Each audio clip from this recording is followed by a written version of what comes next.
AIMIM की entry होने वाली है। आपको बता दें कि उपचुनाव को लेकर सत्ता पक्ष और विपक्ष ने तैयारी शुरू कर दी है। इस बीच एआईएमआईएम की एंट्री मुकाबले को और दिलचस्प बना सकती है। असदुद्दीन ओवैसी की घोषणा के बाद सूबे का सियासी पारा एक बार फिर से चढ़ गया है।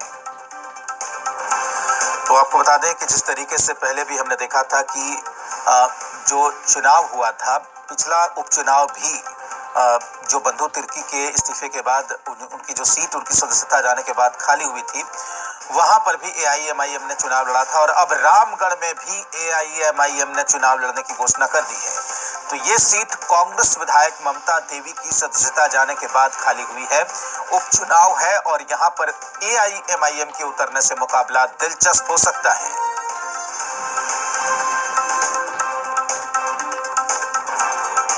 रामगढ़ उपचुनाव हम लोग लड़ रहे हैं। ऑल इंडिया में जैसे हमारा संगठन है, वहाँ पे हम लोग पूरी ताकत से, और हमारे वोट्स अच्छे खासे हैं। तकरीबन 70,000 वोट हमारे हैं।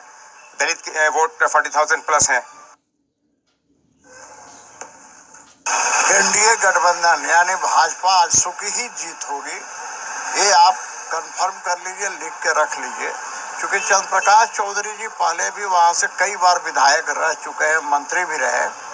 वैसी स्थिति में रामगढ़ में जो काम उन्होंने किया है तो उसका फल जरूर मिलेगा।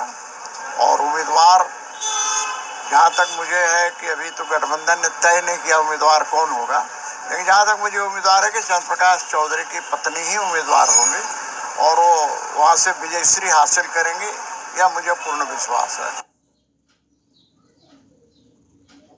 वो तो पूरी तरह से अब जान चुकी है देश की जनता, हमारे राज्य की जनता, कि वो भाजपा की बी टीम के रूप में काम करते हैं। और लेकिन इससे कोई फर्क नहीं पड़ने वाला है। मांडर का चुनाव का परिणाम आप देख लीजिए, और किसी तरह का कोई फर्क नहीं पड़ेगा। हमारा गठबंधन वहाँ जीतेगा। जैसे जितने भी यहाँ उपचुनाव हुए सभी में गठबंधन की जीत हुई है, वैसे ही रामगढ़ में भी हम पूरी तरह से और भारी बहुमत से, पिछले चुनाव में जितने मतों से जीते थे उससे ज्यादा मतों से जीतेंगे।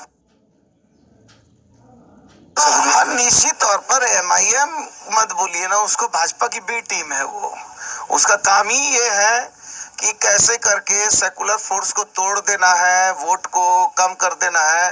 तो वो तो अपना काम करेंगे। उनका